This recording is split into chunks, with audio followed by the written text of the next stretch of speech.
All right. Happy Friday, everybody, and welcome to another episode of Learning Tech Talks, where we're exploring the landscape of learning technology while cutting through the fluff to get the questions answered you need answered to build out your digital ecosystem. Today, I'm joined with John Hudson and Tara Ellis from LumaOne, and we're talking about the power of interactive video. And for those of you who are joining us live, be sure to give us a thumbs up, share, tag in somebody who's with us as we get going here. But before we get going, okay, we've got to ask our question of the week. And I played an audible. I threw a curveball. I had a very kind of blah question, but I changed it up. And so I'm very interested to hear. I know what the answer won't be for Tara, but I don't know what the answer will be. So for this one, what fashion trend do you think needs to be brought back? So John, let's start with you because I know you were struggling with this one. So I know. But I've been thinking about it, and I've got this great flowered shirt. Okay. My cover, and I haul it out once a year and wear it. And people say, are you wearing a tablecloth, right? But my flowered shirt, I want that to be back in fashion. That's my okay. If it ever was. Flowered shirt. I'm sorry? Is it like a Hawaiian flowered shirt? No. Very special flower shirt. Lots of, like very floral, and it may never have been in fashion. That's the point. Okay, so maybe it actually wasn't a fashion trend. Exactly, maybe it wasn't. I'm trying to make it one, which won't happen, right? That's You're definitely trying to make it one. Okay, well, let's see. Maybe if when we have you back, you can wear it, and we'll get a chance. I'll do that, definitely. Okay, there we go. We'll commit to that. How about you, Tara? Well, I had to think about this. I'm not sure if everyone remembers these, but they were a hypercolor outfit. They surf style. It was almost a metallic, and they changed color with your body temperature. Oh my word! The only remember you'd go like, and it would change. That's true. Yes, and you'd have to fly and maybe like blow on you. Oh, but it's entertaining, I found, because certain things would heat up. Like if you were under pressure, you could see the material changing color. So it was just an entertainment factor. I think they should bring it back, and maybe somebody wear it during an interview or something. Bring back the normal corporate version of it that'll be buttoned down to the blouses, so like your armpits change color from your. Yeah, I like it. Let's bring this back. The mood shirt. If anybody from the fashion industry is watching, you've heard the request now. Flowered tablecloth shirts, and I remember them though. You always did. You sat and went like that to show everybody your shirt. Unbelievable. Okay. Yeah. I think one of the weirdest ones that I always liked. I had a bunch of those pants that zipped off. And I thought they were the greatest thing ever. It was too hot. You just zipped off the legs, and that was it. You didn't have to say, shoot, I'm warm. I need to go find a pair of shorts. You just said, bingo, I'm just going to take the bottom of my pants off, and I'm done. Yeah. Great. Awesome. All right. Well, let's get to the actual learning technology portion of this. And for those who haven't heard of LumaOne, really the focus is on interactive video, and we'll dig into more what that is. But from both of you, one of the things I'd love to hear more is what inspired you to bring LumaOne to life as you were looking at this and said, there's all these tools, there's all this tech out there, but what really jumped out that you said we can do better, or this is a gap that exists today? Yeah, I think one of the things, and Tara and I have been together for a number of years, working together, as have a bunch of us on the team. In the last decade, we built a learning content management system, and we're always trying to help people bring content together and create meaningful learning activities with it. One of the things that was missing from it was video, of course. Bandwidth constraints in the enterprise, and just generally, out there, it was difficult to run video through pipes. Okay. So 4 years ago, we started experimenting with video very actively. And obviously, it's everywhere. It's on these things. We have it in our pocket. We can shoot video. We can view video very easily. So that really became the core of what we wanted to do. We just loved the fact that we could simply bring both content and context together in one place, very, very simply, right? And then we added interactivity to that.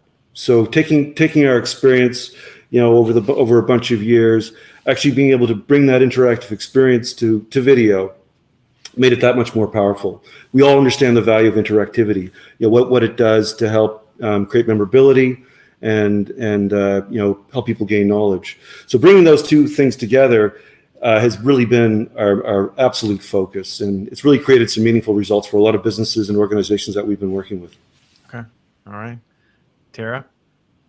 Yeah, I think it's just been focuses making it simple. Okay. Trying to find a way of making it easier for anyone to access and share and capture knowledge. Share your expertise with your peers. So I think it's been close to 20 years, starting with LCMS and looking at how that can be modernized and just to make it easy for everyone to access and share. Okay. Well, there's two things based on what you said I'd love to dig into. The first one being the complexity sometimes that people don't understand with video, and you talked about making it simple. And I think there's two sides to that. I think on the development side, as a creator, you look at a video, go, wow, you just put that together and you don't realize all the elements that go into that. So I'd love to first start with that. You say making that easier. What do you mean by that? Like, is it a content development platform in addition to the deployment? Tell me a little bit more about that. I think there's two things, and this gets back to some of the challenges that we all face in learning and development. Skills. I think that's it, right? So one of the things that we find challenging is that a lot of organizations don't have skills or have not yet really adapted to video as being a tool for communication. I mean, certainly you do see it happening. Obviously, that's what we're doing today. Yep. But generally, it's not mainstream. So there's fewer people doing it. I think if the ratio is kind of 1/9/90 in terms of 1% produce, 9% use, and then 90% view. That's changing quite a bit. Technology is getting simpler, and one of the things that we actively do as a business is we help people use video. So we've actually got a fairly big consulting part of our business, which can help organizations set up for it. Everything from setting up a studio to helping and coaching executives and managers how to use video as a tool. That's important, obviously. Yeah. And of course, there's a real focus on the technical aspects as well. So, if you use our web app on a phone, it just makes it super easy. So you pick up your phone, you log in, you take something, it's automatically loaded into our content repository, so you can use it and deploy it. So we're trying to make it easy, trying to take steps away. People aren't having to worry about basic things like transcoding or streaming. It's just all done for them. Okay. And then looking at authoring as another example, it's just super simple. And Tara can show you some of that, but you can't get away from change. I think that's a big thing. Yeah. Every part of the organization's got to get with adapting to the new realities. And video is the mode of communication that we like to use. It really is. And so we all have to get used to doing it and learn how to do it. It's actually quite simple. Well, it's interesting you bring that up, and Tara, I'd love to get some additional insights from you. And if there is something you can show, I'd be happy to bring it into the feed on that one. But as you talk about that video and needing to be able to adapt and upskill ourselves in many ways to it, because you're right, you don't see this as a mainstream, at least in many organizations, as a mainstream channel of stuff, but it's powerful. I mean, even the people watching this or people I talk to all the time who maybe only know me through video, there's a connection that you can build by actually watching and seeing someone. Yeah. Interesting. Yeah. And I think that with video, you can capture things such as emotion and which resonates with people. So I think I'm a hockey mom, so I had to take some training, and it was super old school CVD training. And as I'm watching this, I just was thinking of so many different ways that you could present this.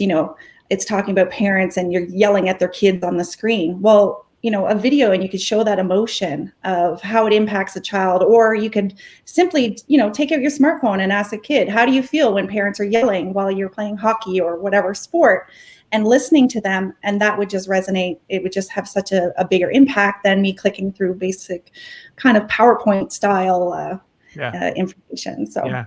Well, and I'm curious, so you mentioned one of the things that you do with LumaOne or can do is help people make this transition to do that and actually support them through that. Because one of the things I've found over the years is that getting people to create videos and be on video, that's a bit of a culture shift, right? Because it requires people to be comfortable putting themselves out there a little more. And there's some resistance to that. And so getting that started, do you find that, you know, by infusing it, because in theory, and just as an example, in one org, right, we had tried to get people to contribute selfie videos of them doing things, and it didn't take off right away because people weren't comfortable with that. And what we found was successful was by doing some of that initial work up front with leaders or people on that end, that made people feel more comfortable, that then allowed it to grow. Are you seeing similar trends with that?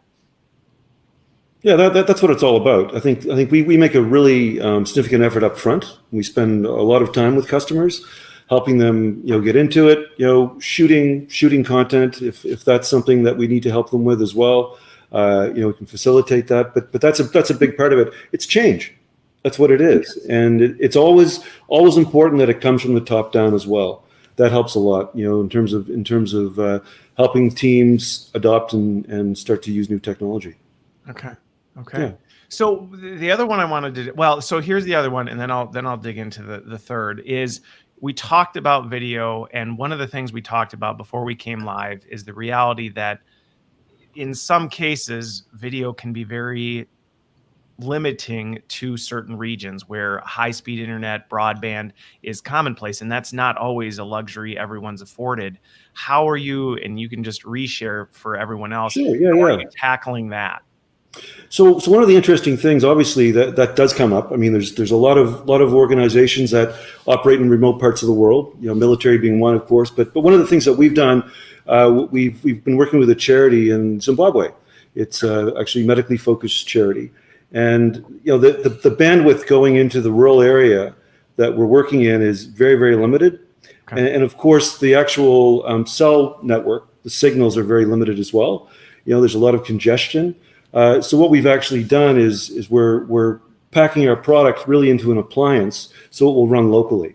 So that rural area will have experiences that rival what we have right now, you know, in New York or Montreal or London, right? So it's we're very excited about that. That's significant. So they've been learning a lot. Okay, it's a massive equalizer as well. Okay. If we're able to take our expertise and bring it to people that just have no access, it's incredible. Yeah. Okay. And that's helping doctors mainly, and also patients. That's an important part of it as well. Okay. In fact, one of the things we've done with it, we do have a translation facility in our product, so we support a local language called Shona. So it's one of 13 languages we support. So it lets them seamlessly translate it into the native language for that area. So with the translation, I'm going to jump on that one because that I knew you would. You say the word translation, I'm like, wait a minute. Yeah. Tell me about that, because that is one of the challenges I have found with videos sometimes, is that it can be difficult or it adds another layer of complexity, especially when you're dealing with it on a global scale. So how do you handle that one? Yeah, so in the product itself, there's a lot of text-oriented content. Okay. So, for example, you'll augment it with words on the screen. You'll augment it with questions, these sorts of things. So all of those things can be readily translated. And if you have a transcript attached to your video as well, that can be translated as well. Some of the things we're going to be doing in the future are automating transcripts. So then it starts to become kind of a full circle. And the translation quality is excellent. You know, certainly it requires a read through by someone local, but it's really, really seamless. You can go from English to French with probably about 98% accuracy right out of the gate, or any of the other languages we support. So we do the major languages. We've got 12, and it's very effective, and it really creates this new level of agility. You know, you create things once, and you can use it in so many other places. Okay. And it's with that it's right within the tool then, correct? It is, yeah. Okay. It is, and it's dynamic as well. So Tara might show you an example later. Put you on the spot, Tara. I promised it would. Load it up. We'll bring it into the stream. I'd love to just get a chance, and I'm sure people watching would love to see some of these things we're talking about. So Tara, you let me know when, and I'll pull it in. Great. Yeah, anytime. Okay. Let me see here. So the stream I'm seeing, there we go. Perfect. Let's take a look. Great. So I'll log in here. I'm in our LumaOne site. I have a number of different examples of content here. So did you want me to jump right into a translation or just show some examples of content to start? Because we were on the topic of translation, I'd love to just see kind of what that looks like. And again, we'll thread the system in and out as we have a discussion, but let's dive into that one. Great. Okay, so I have a course here that I've published in English, so we'll just take a look at it.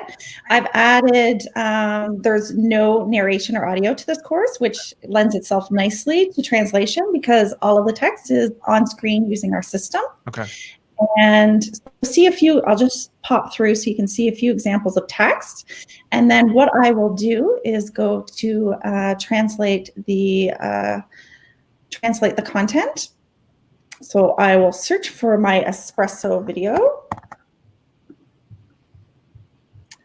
click on it, and just decide which language. So let's change this to Spanish, for example.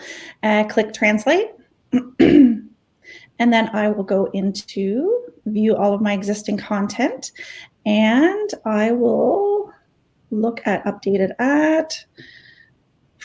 See, I don't speak Spanish, so there you go, Pierre, right there. There we go. Here we are. Anybody speaking Spanish can tell us what it says. Now, this one I created as, so here. I did have a placeholder page there, so Okay. it did not do that for the placeholder, but everything else is. So it was a graphic. Yeah, it was a graphic. Okay. So here, yeah, you see the content is automatically translated. Okay. So from a scalability, so I mean, that's pretty easy, quite frankly. But so the way this video is working, you're capturing this video, I'm thinking operationally how this is happening. So you're capturing this video or someone's capturing this video of the person doing whatever the activity is, and then you're layering in the text of what's happening. So instead of having, narration of somebody sitting talking through it and having to sit and re-record all of that, it's all being done through text so that it's quick and easy. Is that an accurate summary? Yep. Okay. And what are all these little things popping up? Because my next question was going to be the interactive piece. When you say interactive video, how are you defining that? And I'm guessing the little pop-up things that are happening is part of that. Sure. Yeah. So I'll go back to it. I was in viewing as an author there at that point, but it does bookmark, and I remember where I left off in the video. But as I click through, just some examples of interaction. So I have a basic piece of text with a continue button. Any text that you add, you can also add actions, and I can show that as we look at the authoring side. But here in this example, we have a real-time poll. So it's I see the results of my peers immediately. And I like this course because I love my caffeine. So coffee is an important part of our lives. Yeah, it's important. Very important in this day and age. So this is just an example of a hotspot. So it's asking me to click on the area of the screen. That's the tamper. So I'll click on an incorrect area here. You can have your customized feedback, custom look and feel. And I can click on the correct area of the screen, which is the tamper. Okay. Drag and drop. So you can have drag into place. And I should know this off by heart here. You know how to drink the coffee, but not necessarily make it. That's okay. We'll allow it. This is not going to be a barista. Well, this is actually an onboarding video in our shop, right? Yeah, right. Yeah. So as I kind of move through here, this video recreated it's free flow. It's allowing me to jump around if I wish. You can have your interactions pause on the screen so you can check and make sure that your people are actually watching your videos or not actually click and play and multitasking. So click continue here. So this is just asking me to click on the correct button on the machine. So I'll click on the power button. It turns the machine on. Great work. And something that I think is a really powerful feature is the ability to then ask your learners or your viewers to share a video and record it and submit of themselves actually performing that task, or you can use this feature to ask for testimonials after a course that they've taken, share their experiences. So just asking people to pick up their mobile and submit. You can also send this out and maybe collect information from your SMEs in an organization. Has anybody had experience fixing this part of the, production line, and send it out and you get those answers. And then that can become material that you can add a few interactions and publish out to your user group again. Okay. Now, one of the things that threw me for a loop, and then I cognitively put it together, was when it asked, right, where do you push the button? And then it turned red. It threw me because I'm like, well, wait a minute. Did you layer on a different, but it's a video. It's a video of it happening. You just happened to pause it before that light turned on, so that then when you did, okay. God, yeah. It's a little authoring trick. Tripping me out a little bit. But there's a level of authenticity to that. I think that's what that tripped me a little bit, was the fact that, this isn't a picture of a machine. This is somebody actually doing it. Okay. Interesting. So one question I have, I'm gonna bring it out and then we can bring it back in a minute, is, so with that, and this is one of the things I'm finding with the tech boom in our space, is that sometimes for designers and developers, it can feel like a little bit threatening, like, our world's changing, when really it's not. It's just changing the way that we're doing this. Because as I look at that, you didn't just go shoot a video and then throw it in a platform and say, hey, there you go, we'll see what happens. I mean, there was some thought behind what that was, and design behind what are the stages, right? And is that part of the process as you work with people on this? We actually work with them in many different ways. Okay. So we do have customers that have existing videos, and then they bring them in and we look at how we can add those interactions and make it effective. Okay. So we do, and then we do have the other side of things, where we have a storyboard and we think about what interactions we're going to add before we create the video. So we've worked on both sides of that. So yeah. And it's also, dependent on what you're trying to do. So for example, oftentimes we have customers that need to respond to something that's quite urgent. So they'll shoot a quick clip. That won't have that's obviously very intentional, but sometimes there's, more elaborate productions where it may be branching and scenario based. So there's kind of all different levels of how they'll approach it as well. Okay. Yeah. So a couple questions have come back in. I knew the translation thing was going to get people all fired up on that one. It always does. So for some of the video that, it may have text or somebody speaking, are you able to put subtitles in that as well? Is that something else that can be added? Absolutely. So we have full captioning in the product. Okay. Yeah. And then with this next one, it actually moves into the next space that I wanted to dig into a little bit, is, so what we looked at was the actual author side of it, but it's not just a developer tool for creating this stuff. It's also where the end user can consume it, correct? It's also the end user, yes? Yes. Yeah. So we have, just to talk to that really quickly. So we've got a range of ways to deliver content. Okay. Certainly we have our knowledge portal, but also many of our customers connect to their LMS or CRM. So there's a lot of different things you can do, and you can also embed content as well, or use social channels. So there's a ton of ways you can actually leverage your content. Okay. Because that's what I was curious about, is how are people then consuming? So you create it there, but then how are they consuming it? And so they may be using LumaOne. You may be pushing it out to other channels. Correct. Got it. Yeah, A lot of our customers, they say, use a LMS, just using standard, learning standards to drive the content. Okay. Yeah. So then with that, when you have these different language pieces, I'm just thinking operationally how you pull this together, because going back to the language, if people have different languages, I know some of the platforms I've used, you set your preferences and it knows what language you want. So then it's changing which one you're getting based on that. But if you're consuming that through that platform, then that's all being configured on that end. Or can you also do that in LumaOne? So it's a little bit aware of who you are. Yes. Yeah, sure. I mean, so if I'm a Dutch speaker, it will deliver Dutch content to me. Okay. Okay. Absolutely. Yeah. I think that answers the question that came, right, which is based on Yeah, who yeah. you are, it's recognizing you through SSO, something like that, single sign-on that's Yep. recognizing who you are, and then you're getting content based on your preference, if it's there. Got Correct. it. Correct. Got it. Yes. Okay. Yep. So from a use case standpoint, I'd love to just hear what are some of the, where do you really see, because I can see overdoing video, if you go too crazy with it. So what are some really practical use cases where maybe people start small instead of saying, we're going to turn everything we have into video, because that could be just overkill. So where are people starting, or are you seeing trends in where people might be starting saying, hey, we want to do more video. We're not really sure where to start. What are some common things, that people might pick, low-hanging fruit?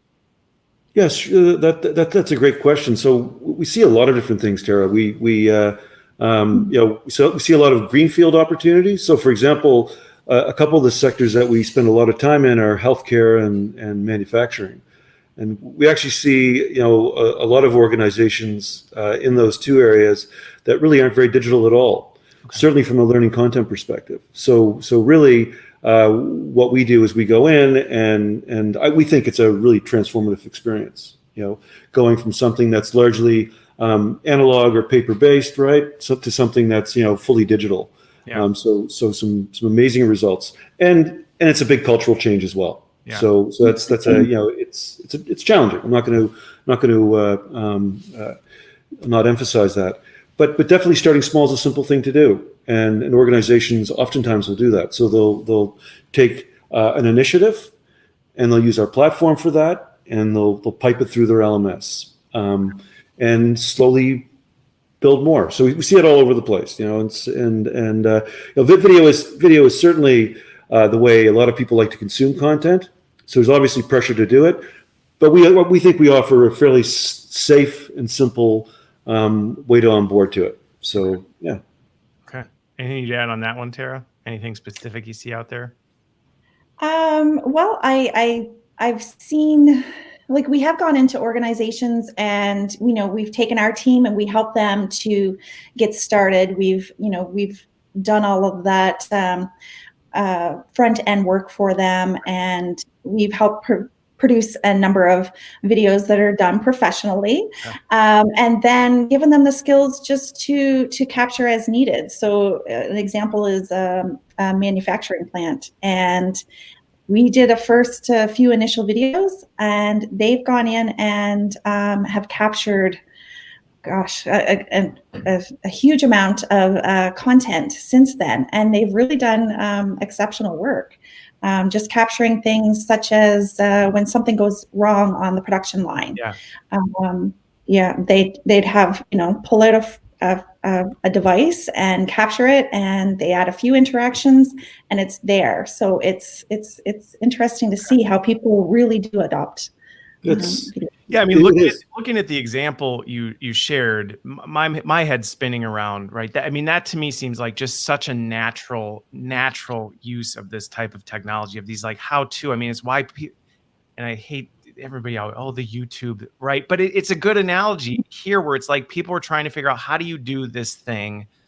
I just need to learn how to do this thing, and this is a very easy way to dynamically show how to do it in a way that you can capture some of that stuff and make it easier for people versus, a tutorial. And to me, that's really falling into the more performance support mentality than, we're trying to bring you up to speed, and here's a 3-hour video on how to do this thing. Instead, it's more, no, here's a nugget on the example you used, how to make I drink coffee, but I don't know how it's made.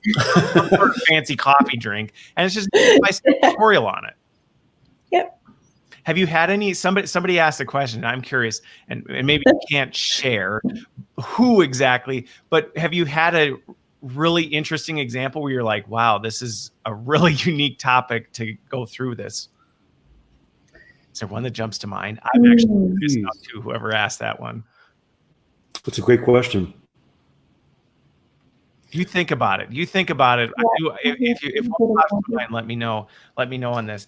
But as we go through with this, so we're talking about this. We mentioned, I think before we went live on this, that video hasn't probably fully reached its apex in terms of being mainstream. I think people are trying to get there. or they may mentally be thinking we should be doing more with video, but we aren't there. What do you see as some of the detractors for organizations that you work with that either prevents them from getting there or is holding them back from really being able to reach their full potential with this stuff? Yeah, I think it would be change. I think that's it. I mean, if you look at the sorts of tools that are typically used in businesses now, authoring tools being one example. A lot of organizations are still using a lot of tools that were built early in the last decade, and that's a reality. People know them, they understand them. The audience is used to them. That's just a reality. I think that's one thing. So ramping up and skilling, I think, is a big issue, and it's a brave new world. Yeah. There are different things you need to do when you're making video versus what I would say is sort of common e-learning. So it's a different area for sure. Okay. Tara, do you have any more color on that? I would say experience. I think there are organizations that maybe started down this route and they've had, if they've gone into huge productions and it's a high cost, high time, but it doesn't need to be. And I think that's where we really want to have a huge impact. Is it doesn't need to be a huge project. It doesn't need to be a huge cost. It can be easy, and we're really trying to help organizations understand that and remove that fear. So that's a great example, because oftentimes we'll do something once, and that becomes kind of our view to the world, right? Something I did 15 years ago. Right. Yeah, I had to do this one executive headshot video, and I paid $100,000 for it. I'm never doing it again. $1,000 to do this thing, and so video just isn't going to work for us because we don't have those kind of budgets. Yeah, I mean, we did some work with a large training organization in New York, and we were converting classroom content to interactive video, and we were absolutely amazed at the results. I mean, it's worked out very, very well, and it was actually massively cost effective from a production perspective, but the learners loved it. The learning experience was excellent. The results they were attaining, were incredible. It's just a very good experience. So it again, as Tara pointed out, costs are much lower than they've ever been for even professional production. And again, we all have a video camera. The quality here is phenomenal. Just with some simple, basic learnings, you can take great video. Okay. That's it. Yeah, but it is much more democratized, and I think you hit on two of the big things that I think I see are holding many organizations back from jumping into the digital age. Is it's based on assumptions of what it was like 15, 20 years ago. Well, you can't do that, or it's too expensive, and that's not the case anymore. Or just a misunderstanding of, hey, this does require some reskilling of us as L&D professionals. But again, it doesn't mean our skills aren't relevant. We just have to translate them into into a new thing. So a question came in from Scott. And I know just from my interaction with you all and the platform, you do a lot of work with internal stuff and with customers, right? So there's customer and there's the internal. Do you see a difference in the way organizations are approaching how they're communicating with their internal staff, or is there a difference in how you handle that on an external customer side versus an internal side?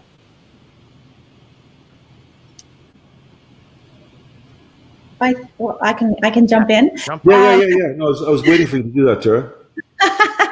Well, I think it can be more relaxed when it's internal, when it's content that you're sharing internal, and you can really personalize that experience as well. So you have people in your organization, they're bottling up that information. So you really need to make it simple and easy to extract that information from them. You have people, we all have people in every company, that are an expert in a certain topic. So you can, capture that, share it. And there's kind of that celebrity status, like Joe knows how to fix certain piece of machinery. Let's capture him, share it. And I think that makes it more personal for people. They're more engaged. They're more likely to watch it if they know that it's Joe doing a video and I'm going to share it. So it's more relaxed when it's internal, but you can also have that personalized content for your customers as well to really connect with your customers. Okay. Okay. Yeah. Well, and you would hit on that earlier with the really bad hockey mom e-learning before that lacks that connection. And I do feel like so often we overlook the emotional or the feeling side of this. I think Mhm. so often we're stuck on. I've kind of got a methodology around know, do, feel. Right. We get really focused on the what do we want people to know, what do we want them to do, but we don't always take into account how do we really want people to feel as a result of this, so there is that connection. And I think that's the ability to reach customers and internal people. You probably have to do it a little bit differently. You can't be quite as off the cuff with your customers, maybe. I don't know. Mhm. Okay.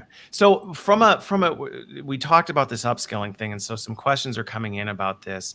When you work with people who maybe are used to using the traditional tools, or that's what they've been doing, or maybe they're just classroom, they've been doing a lot of classroom stuff and haven't started even working in digital content.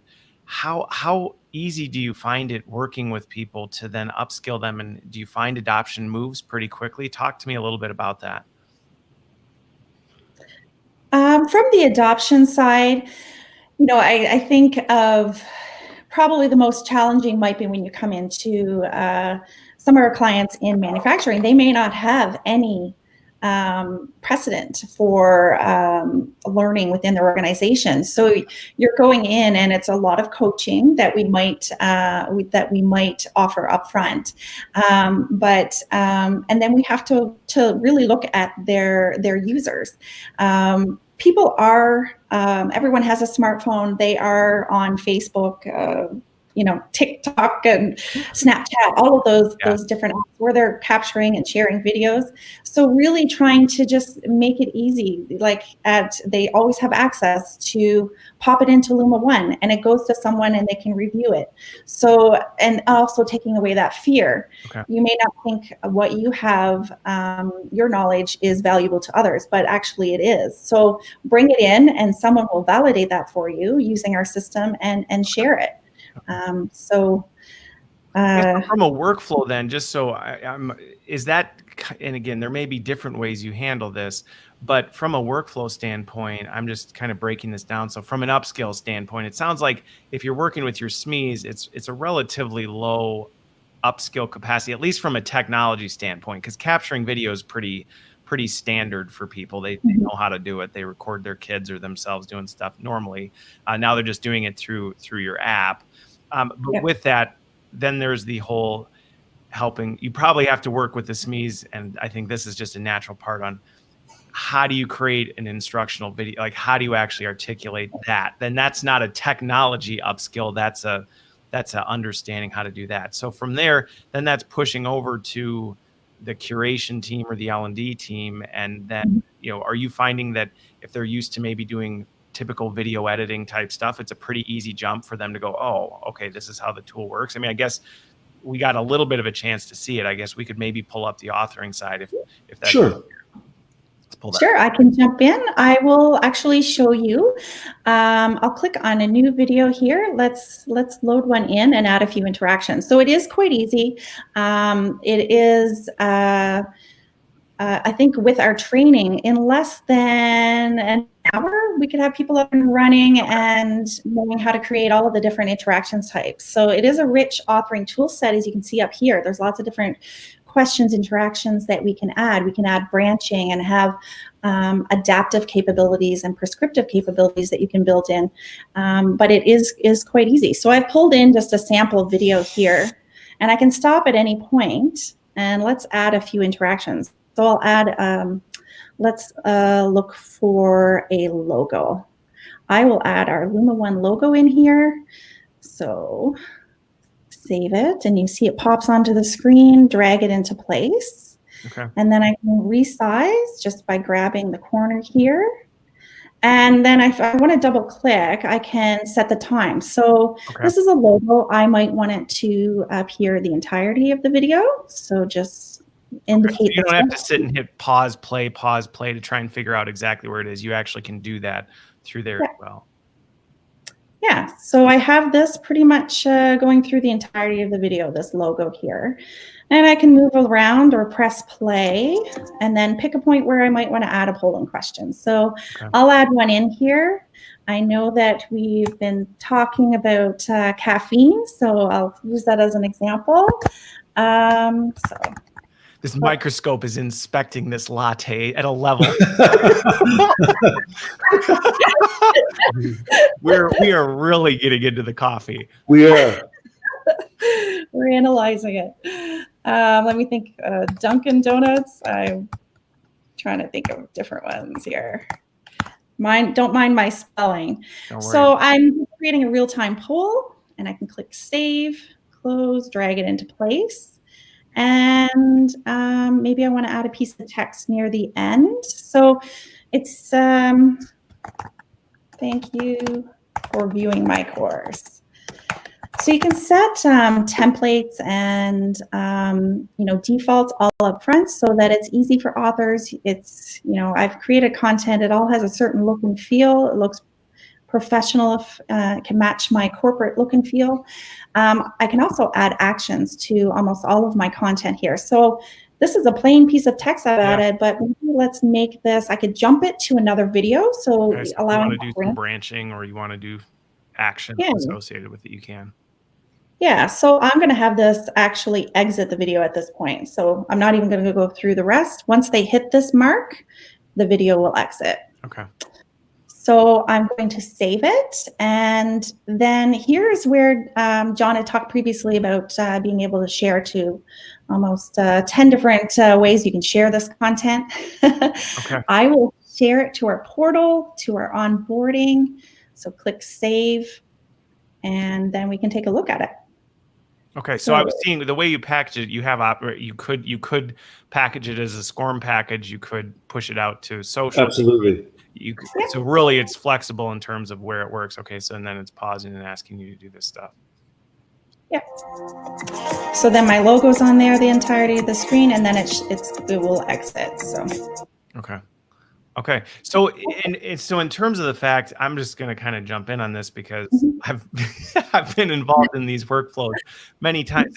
This typically is not an easy thing if you're just, trying to get a SME to record something, then telling them, hey, can you take that file off your phone, dump it in a Dropbox folder, and then we're going to try and get it, and then we're going to bring it into our authoring tool. And that can be overwhelming. So I can see, while I would say I'm relatively technical, looking at that is something that even I would say a non-technical person could very comfortably do. So, that's my opinion watching it. So, okay.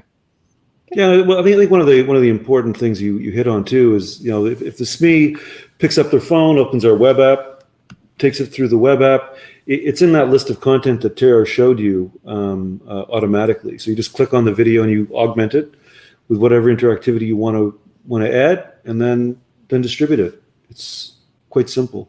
Okay.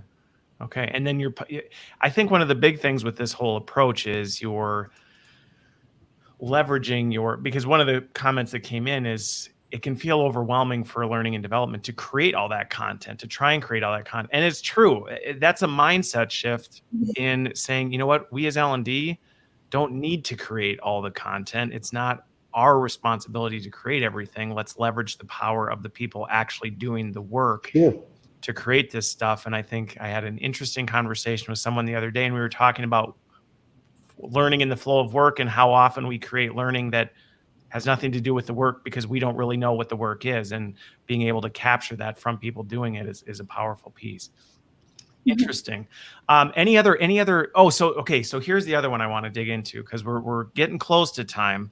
And so I'm very curious, you talked about like the poll, it shows like, here's what your peers are doing that. Let's talk a little bit about the data or the analytics behind some of this, because I know that's something on the site that you talk about, your ability to capture some of that. How is that working? Is that something that then there's an analytics side behind all this stuff where you can get the data on what people are doing or how they're performing with all this stuff? Talk to me about that. Absolutely. So the application is actually really data rich. So really you can capture as much or as little about the user's journey as you'd like. Okay. So it can be as simple as completing a video, all the way down to item analysis, and understanding how people are answering questions, both individually and on aggregate. So there's a tremendous amount there, and of course it's things like geographic data. There's a lot there. So really, it can be as much as you'd like, or it can just be simple completions. It just depends on what you're looking for, but it's all there. So we've built this to be data rich. And again, it's easy to use our reports, but you can also attach any kind of BI tool to it, Okay. Or business intelligence tool, or every report in the system has Excel export or Okay. spreadsheet exports. You're able to extract the spreadsheet and use the data any way you'd like. Okay. Okay. So with that, and maybe we can pull up the analytics side, because I'd love to just see some of this stuff if we have that, Tara, so we can talk a little bit about it. One common, I'm going to ask it just more as a confirmation. Now, if you're packaging that as a SCORM package and then plopping it in your LMS, you're going to lose a fair amount of that, correct? Because then once it's in the SCORM package, you're just getting the yes and no. So one thing to understand about the system too, so it's kind of a dynamic SCORM launch. Okay. So it's bidirectional. So the content still is streaming off LumaOne. Got So it. you actually you're getting the data you need in your LMS at once, but you're also getting the data in our product. So it is there. bidirectional then. It's bidirectional, yeah. So the nice thing is that if you want that deeper level of analysis, you can absolutely get it within our product. Okay, so that's still tracking, because that's an important thing. And I see things like that before where there's really cool analytics and it has all this stuff, and then you plop it into a SCORM package and you lose all that because all you end up with is they did it or they didn't do it. But if it's bi-directional, then that analytics is still going back to LumaOne, and you can capture that if you need to. Okay. Absolutely. Good clarification, because otherwise I would have said, okay, well, that makes sense. All right, let me pull in the analytics piece if we can go to it, because I'd love to see some of the reports or the dashboards that we can see about it. And obviously, right, it goes back to a lot of the design that you're putting into the video to be thinking through these things ahead of time so that you're doing it. But I'd love to see how it actually reports that out. Great. So I'm sharing now it's a dashboard view of top courses, top polling question, user activity by location. So this is just one of our sites that we have here. And something that's nice, that we go right down to the question level. And you can look at activity and how people answer certain questions, the number of attempts, and really drill down into those into that question. Okay. One thing that I'd mention is a nice example. We had a client that had a finance course, and publishing it out, they were able to see and look at the results, and people were struggling on a certain question, and it was around reverse journal entries. Anybody in accounting and finance, it's probably a second nature, but this was a course that's specific to managers, non-financial managers. And so the client was able to look at that and look at those results and then go back and add additional supporting material. And you could see the stats going up on that question. Okay. Well, that's a good pragmatic example of what some of this question level type stuff can do for decision making, not only in, okay, now we know where real problems are because people aren't understanding this concept, but also from a content development standpoint to know where really should we be investing our time in developing additional resources. Mm-hmm. Okay. Yeah, and I think that's an important point as well, Christopher, is that even though it's video and we look at this as being kind of one piece of content, the tools that we certainly offer let you go back and easily edit it as well. So it's not just editing the video itself; it's augmenting it with additional content. So the question that Tara brought up, reversing journal entries, you can go back and you can add additional content. It might be something that you would take with a webcam or a voiceover directly in the platform, just to add some clarification to it. So there's lots of opportunities to tune content. Well, and what I'm thinking as I'm looking at this, some of where my head's at is I know that, I was talking to Kevin Yates the other day, And we were talking about measurement, and I think sometimes it feels overwhelming for L&D to jump into the measurement thing. But to me, this looks like a natural jumping off point to say, hey, we can at least start capturing some more fundamental data around, right, what are people doing, where are they struggling still, how are they performing in this. This can lead right down from a maturity standpoint to a more robust, as you said, you can output this to a business intelligence platform. You can, I'm guessing, push this out to an LRS, something like that, Sure. where you can then combine all this data with other data to get a bigger picture. But it's a good natural starting point for this versus feeling like you have to do everything all at once. Absolutely. Okay. And with this stuff, are any, again, interesting things that you've come around where people have really been able to pull some insights? Obviously, there was that finance question where they were able to detect, like, hey, this really was an area. Any other interesting insights you've had customers really be able to diagnose, whether regionally, whether content-wise, as a result of this? Are you going, John? You're going to go. Well, just with our branching capability, it's interesting. You could see where people's level of interest is. So we had an example where you were able to branch through different scenarios and really create your own path as an end user. So it was interesting from the administration side. You could go in and see a report and see where people were actually interested, and there was, a lot of people would go in the same place. They go to certain topics or videos. And then you could also see people searching on specific topics. So you can really understand what people are interested in, and then, maybe build out more in that area. So that's just an example that kind of comes to mind, but it was around the branching and people creating their own journeys and then really understanding where they were going. Okay. Got it. Shoot, I had another question I was going to ask you on this one. So from a content management standpoint, so we've talked a little bit about the analytics. We've talked about some of this interactive video stuff. From a content management, keeping all of that organized, in the early stages, I imagine it's, you have a few videos, it's pretty easy. But as that library builds and you start to do that, from a maintenance standpoint, how are people managing, keeping content fresh, so it's not stagnant? They're filtering some of this stuff out, and also organized so that they don't just end up with this massive library of stuff that nobody really knows what to do with.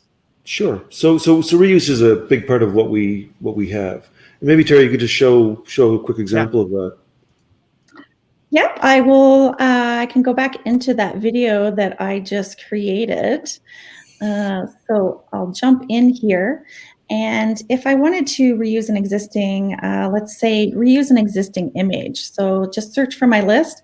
I can also search by subject. So all of my content as an author, I can organize it into certain subjects, whether this is kind of set up as an organizational structure. But like taxonomy. Okay. Yeah, taxonomy. But I'll just leave it as an open search on images, and I can look through my library of images here and just reuse something.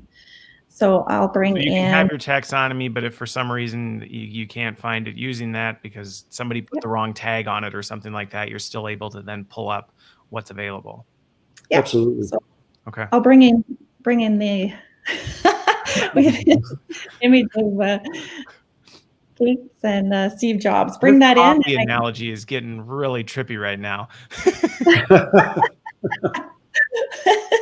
In the lab, we're looking at the coffee through a microscope. Steve Jobs and our team are coming in to help figure out how this is all going to work. Maybe some venture capital investment. Yeah. I won't be using this video after. Yeah.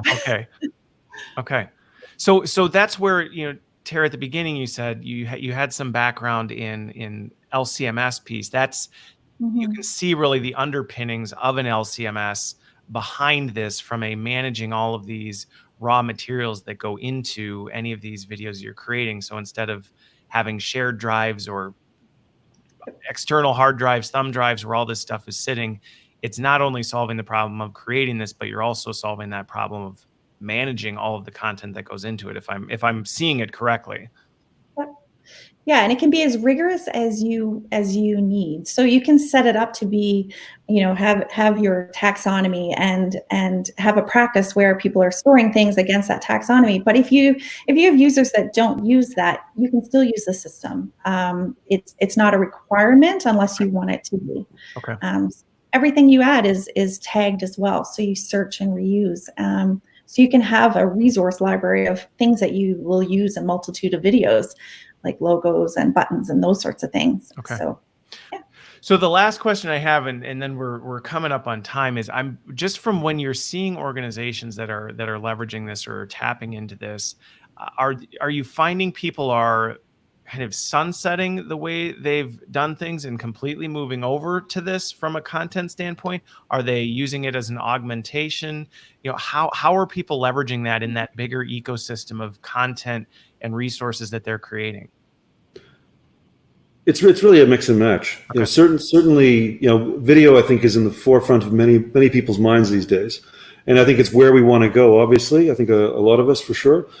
So again, as I mentioned earlier, a lot of the times it starts with a few initiatives or an initiative, and with the idea that it will be mainstream. I think that's it. And also companies are looking at ways to leverage enterprise video technology that may exist already in the organization. So it's something that we also work with. So we can, sit on top of tools they may already have in house. So it makes it simple for them, to adjust to it. Yeah. Tara, any more color on that? Yeah, I think, we do have clients that have a huge investment in what they've created in the past. We can, be an extra piece to support that. We also have tools in LumaOne that help you if you have, PowerPoints. You can batch import them into the system and convert those into videos, add interactions, make them more engaging, more interesting, and publish. So we can support people that have that. A lot, a huge investment in place that they're looking to augment, or this can be, a fresh start for someone and they create everything they need in LumaOne. Okay.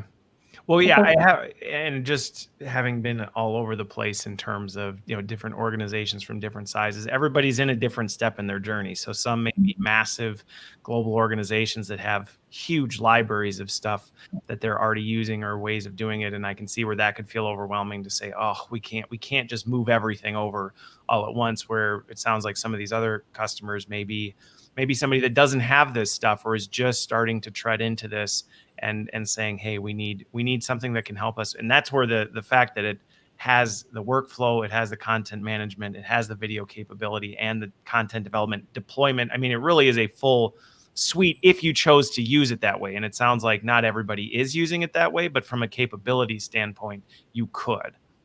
Mm-hmm. Okay. Absolutely. Awesome. Well, we are right at the top of the hour, so I just want to say this has been fun. I know this has been a while in coming, so I'm glad we had the chance to talk about what it is and get a chance to see it in more detail.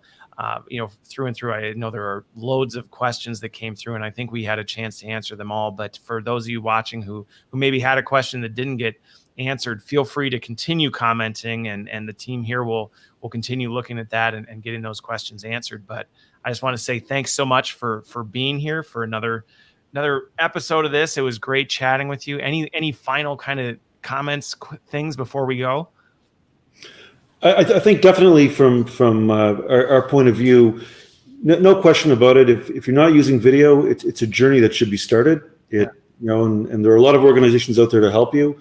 There are, certainly our company would do that, but there's agencies. It's not a scary step. It really, and you can do it incrementally. It doesn't have to be big bang. It can be, gradual. And the results that you can achieve with it, I think, are really, really phenomenal. That's a great kind of ending to that. And I think that's one of the biggest things that I'm trying to do through this show is help make this feel less scary. It doesn't need to be overwhelming and terrifying. And from what I saw today, there's certainly an opportunity to be able to step into this pretty easily, to be quite honest with you. So thanks for sharing it. Terrific. Thank you very much. It's great. All right. Well, thanks for being here, John. Thanks for being here, Tara. And thanks everybody for watching. Have a great weekend. You too. Enjoy your weekends. Bye-bye. Bye-bye.